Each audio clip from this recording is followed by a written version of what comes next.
The impossible signal. The void between stars held many secrets, but none as impossible as the one Commander Zephys Cole was staring at now. His crystalline fingers traced the holographic display aboard the Kithara dreadnought Eternal Dominion, watching waves of data that made no sense. The signal had appeared 3 rotations ago, cutting through subspace like a blade through silk. "Commander," Dr. Nexus Vane approached from the analysis station, her 6 arms carrying data tablets. The Kithara scientist's compound eyes reflected the blue glow of the ship's systems. "The transmission originates from Sector 7749 Delta. That region has been classified as dead space for 2 centuries. Zephys turned his massive frame toward her. Standing nearly 3 meters tall, his exoskeleton gleamed with the battle honors of a dozen campaigns. "Dead space doesn't send signals, Doctor. What does the analysis show?" "That's the problem." Nexus set down her tablets, each one displaying impossible readings. "The signal uses human encryption protocols, advanced ones, more advanced than anything. In our historical records, the bridge fell silent. Every Kithara present knew the significance of those words. Humanity had been extinct for 200 years, ever since their homeworld Earth had been consumed by a stellar collapse. The galaxy had mourned briefly, then moved on. Humans had been clever but weak, emotional creatures who burned bright and died young. "You're certain it's human?" Zephys asked, though he already knew the answer. Nexus was the Empire's leading expert on extinct species. The linguistic patterns, the mathematical constants, even the quantum signature. "It's human, Commander." But that's not the strangest part. She activated the largest display. The signal isn't a distress call, it's a greeting. The message played across the bridge in perfect Kithara language, though underneath they could hear the original human voice. It was female, calm, and carried. An authority that made even Zephys pause. "Greetings, children of Kithara. We know you have found our message. We know you believe us extinct. We are not. We have been watching, we have been waiting. If you seek answers, follow these coordinates. Come alone, come prepared. The galaxy is not what you think it is." The transmission ended with a set of spatial coordinates that led directly into the dead sector. Zephys studied the numbers, his tactical mind already calculating risks. The Kithara Empire had conquered 47 star systems through superior technology and strategic thinking. They didn't make reckless decisions, but they also didn't ignore mysteries that could change everything. "Prepare a reconnaissance fleet," Zephys ordered. 3 ships, minimal crew. "If this is some elaborate trap, we won't lose more than necessary." Dr. Nexus gathered her tablets. "Commander, what if it's real? What if humans actually survived?" Zephys was quiet for a long moment, staring out at the stars. "Then we're about to discover how wrong we've been about everything." The journey to Sector 7749 Delta took 6 standard rotations. The Kithara fleet consisted of the heavy cruiser Truth Seeker, 2 destroyer escorts, and Zephys's command ship. As they approached the coordinates, their sensors began picking up anomalies. "There's nothing here," reported Navigator Kex 9 from his station. "Empty space. No planets, no stations, not even debris." But Zephys felt something different. His species had evolved heightened spatial awareness, and the void around them felt wrong, too empty, too quiet, like space itself was holding its breath. "Dr. Vane, run a deep scan. Look for anything unusual. Gravitational anomalies, quantum distortions, anything." The scientist worked her instruments for several minutes before her compound eyes widened. "Commander, there's something here, something massive. It's cloaked somehow, not with technology I recognize." On screen, the main display shimmered, then revealed something that made the entire bridge crew step backward, hanging in space. Before them was a structure unlike anything in the known galaxy. It appeared to be carved from a single asteroid, but the craftsmanship was impossible. Smooth curves flowed into sharp angles, creating a design that seemed to shift and breathe, even while remaining perfectly still. "Life signs?" Zephys asked, though his voice had dropped to barely above a whisper. "Thousands," Nexus replied. "But the readings are strange. They're definitely organic, but enhanced somehow. Modified." A new transmission reached them, this time with visual. The face that appeared was unmistakably human, but evolved. The woman had the basic human structure, but her eyes held depths that spoke of centuries of experience. Her skin seemed to shimmer with an inner light, and when she spoke, her voice carried harmonics that resonated in ways that touched the Kithara souls.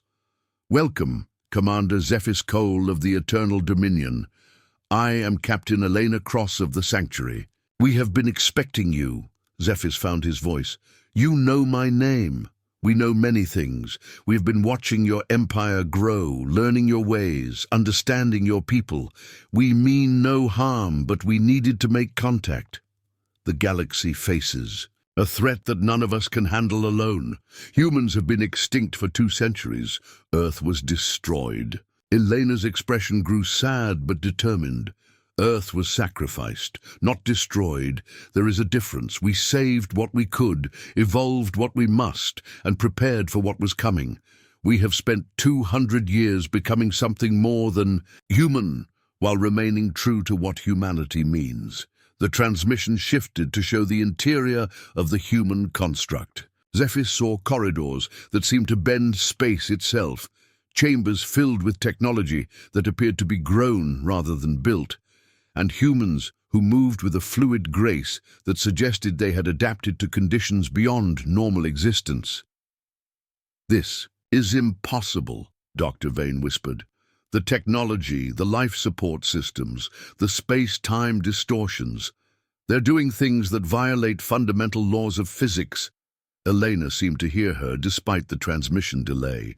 "Dr. Vane, what your people call laws, we learn to call suggestions. When survival depends on the impossible, you find ways to make the impossible possible. We didn't just adapt to space, we learned to make space adapt to us."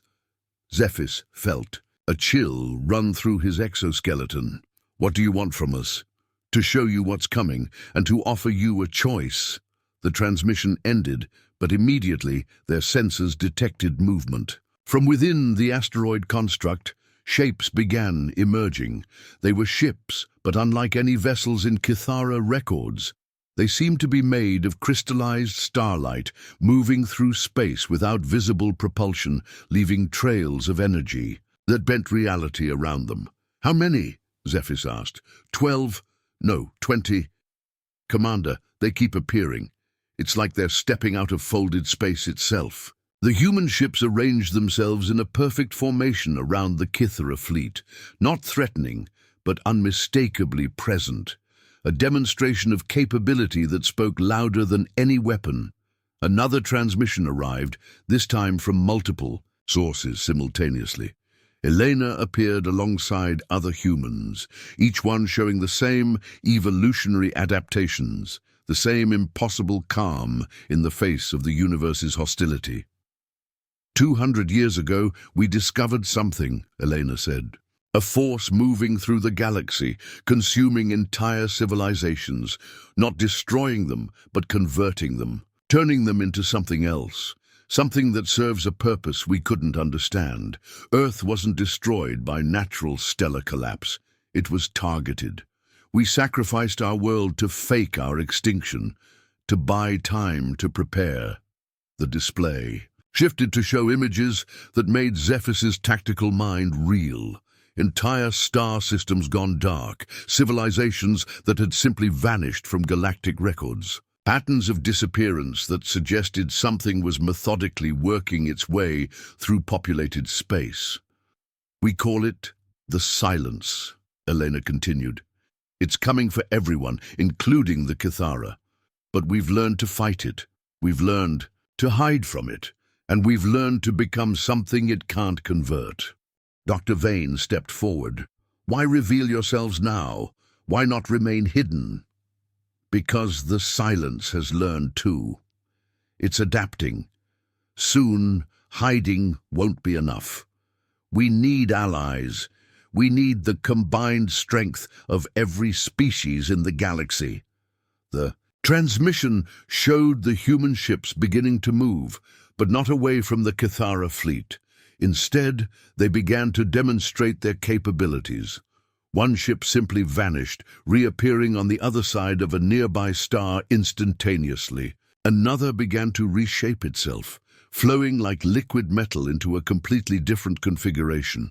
A third generated a field that made space around it ripple like water. "This is what we became," Eleanor said. "This is what survival required. We are still human, but we are human evolved, human adapted, human unlimited by the constraints that once bound us to a single world and a single way of existing." Zephys realized he was witnessing something that would change the balance of power in the galaxy forever. These weren't the weak, emotional humans that the Cathara remembered. These were something new, something that had taken the best of humanity and amplified it beyond recognition. "What do you want from the Cathara Empire?" he asked.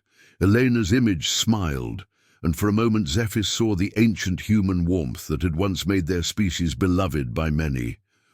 "We want you to help us save everyone, including yourselves, because the silence is coming, Commander, and it's closer than you think."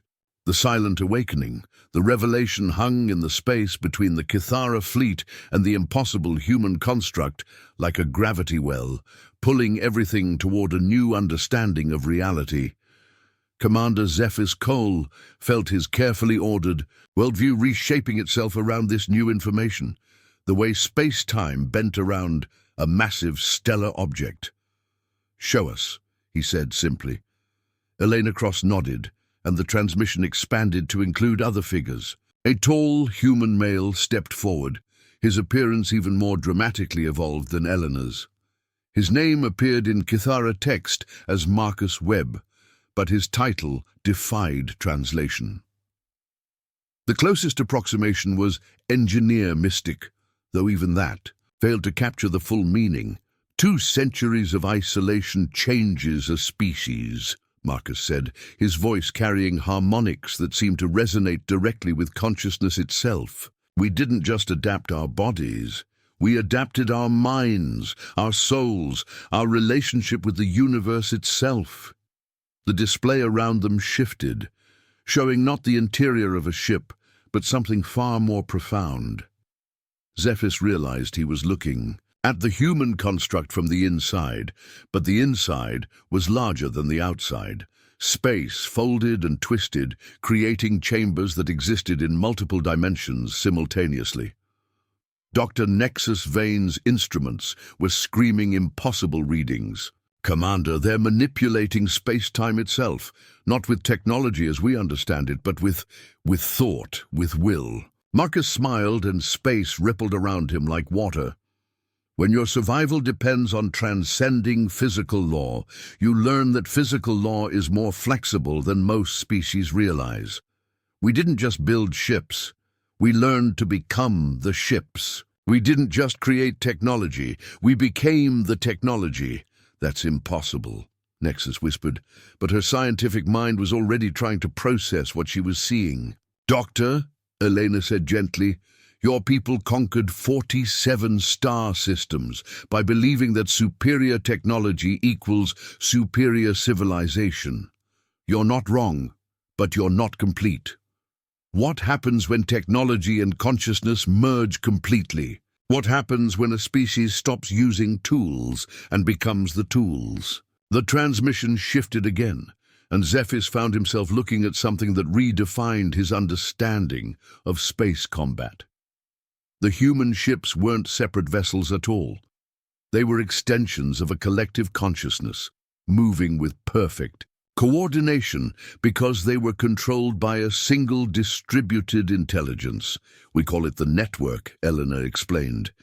"Every human who chose to join the evolution became part of something larger.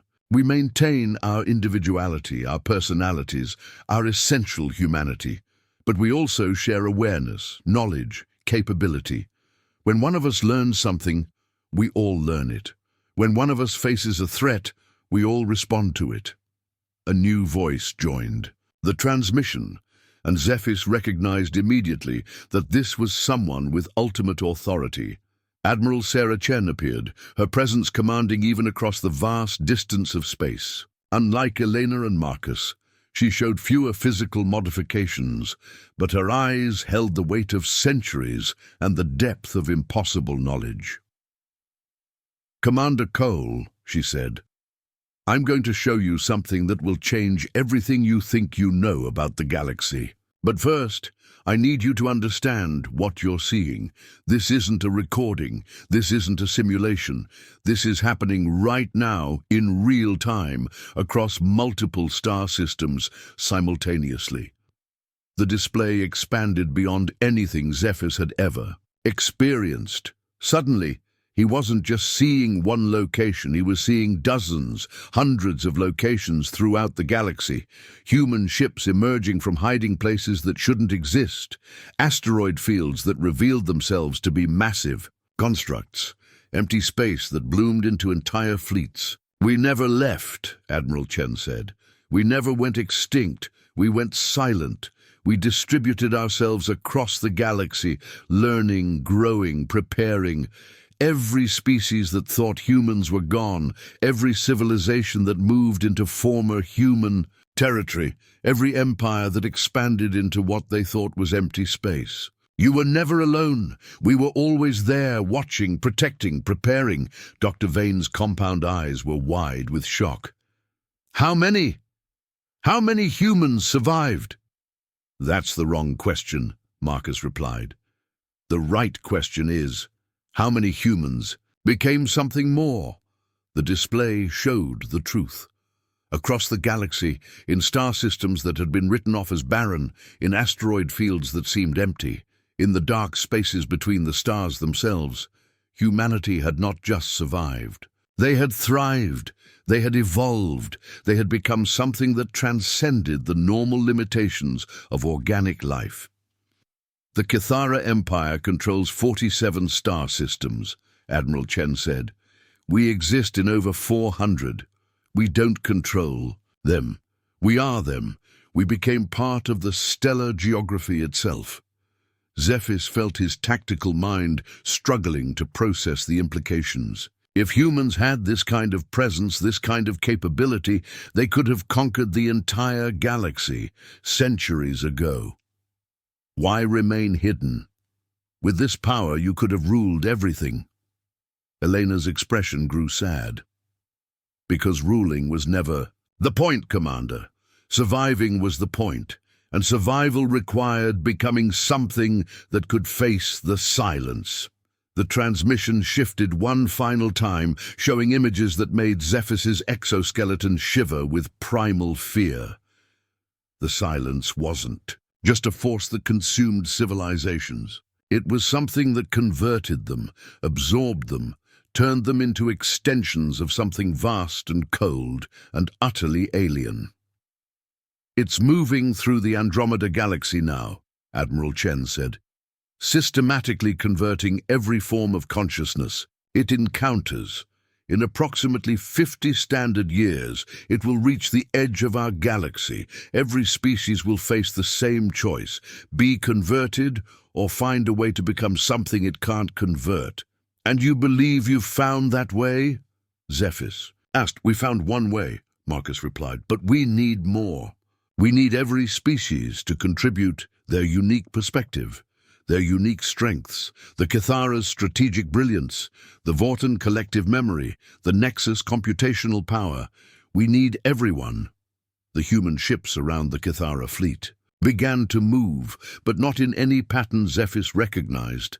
They were creating something, weaving energy and space and time itself into a structure that existed in multiple dimensions. "This is a gift," Elena said, "a demonstration of trust. We're going to show you how to become more than you are while remaining true to what you are." The structure the human ships had created began to pulse with light, and Zephys felt something impossible happening. His consciousness was expanding, not just his awareness, but his actual ability to perceive and understand. He could suddenly see the quantum structure of space around him, feel the gravitational currents between stars, understand the mathematical relationships that governed reality itself. "This is temporary," Admiral Chen said. "A taste of what's possible. We're offering partnership, not conversion. You remain Kithara, but you become Kithara enhanced, Kithara evolved, Kithara unlimited." The enhanced perception lasted only moments, but in those moments, Zephys understood everything: the threat of the silence, the potential for evolution, the choice that every species in the galaxy would eventually face: become more than they were or cease to exist entirely. As his consciousness returned to normal, Zephys found himself changed in ways he couldn't yet articulate. He had seen what was possible. He had felt what humanity had become, and he knew that the Kithara Empire would never be the same. "What do you need from us?" he asked. "Help us contact the other species," Elena replied. "Help us prepare the galaxy for what's coming. Help us prove that consciousness, in all its forms, is stronger than any force that tries to extinguish it." Admiral Chen's image stepped forward. "The silence believes that consciousness is a flaw to be corrected. We intend to prove that consciousness is the greatest force in the universe. But we can't do it alone." The human ships began to withdraw, not leaving, but giving the Kithara space to process what they had learned. As they moved, Zephys caught glimpses of their true nature. They weren't just ships. They were living beings, hybrid creatures of technology, and consciousness that existed as expressions of human will made manifest. "Commander," Dr. Vane said quietly, "if even half of what they've shown us is true—" "It's all true," Zephys replied. "The question now is whether we're brave enough to become what we need to become." The final transmission came from Elena, her image appearing one last time on the bridge of the Eternal Dominion. "We've been waiting 200 years for this moment, Commander. The moment when humanity rejoins the galactic community, not as the species we were, but as the species we chose to become. Welcome to the future." As the human construct began to fade from view, not leaving but returning to its impossible state of existing everywhere and nowhere simultaneously, Zephys realized that first contact had ended. But something far more significant had begun. The galaxy was about to discover that extinction was not the end of evolution. It was just the beginning.